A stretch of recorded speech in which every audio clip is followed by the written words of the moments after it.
वारकऱ्यांच्या सेवेतून जपली मानवतेची परंपरा. कोंढवा बुद्रुकमधील व्यापारी चिरंजीवी भुलभाटी यांचा प्रेरणादायी उपक्रम. आषाढी वारी ही केवळ धार्मिक परंपरा नसून सेवा, समर्पण आणि माणुसकीचा उत्सव मानली जाते. श्री संत ज्ञानेश्वर माऊली पालखी सोहळ्यानिमित्त मारुतीराव महाराज दस्तापूरकर यांच्या कृपा आशीर्वादाने जय हनुमान दिंडी क्रमांक 2012/4 यंदाही आळंदी ते पंढरपूर असा पायी प्रवास करत आहे.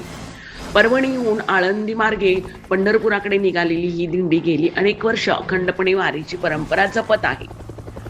दिंडी पुण्यात दाखल झाल्यानंतर कोंढवा बुद्रुक येथील प्रसिद्ध व्यापारी चिरंजीवी फुलवाटे यांनी वारकरी बांधवांच्या सेवेसाठी पुढाकार घेतला.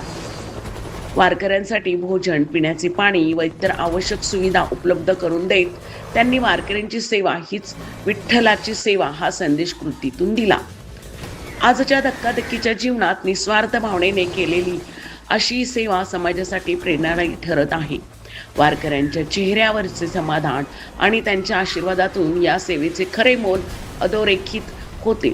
श्रद्धा, संस्कार आणि सामाजिक बांधिलकी याचा सुंदर संगम घडवणारा हा उपक्रम समाजात माणुसकीची नाती अधिक दृढ करणारा असून सेवाभावाची परंपरा पुढील पिढ्यांसाठी प्रेरणादायी ठरत आहे.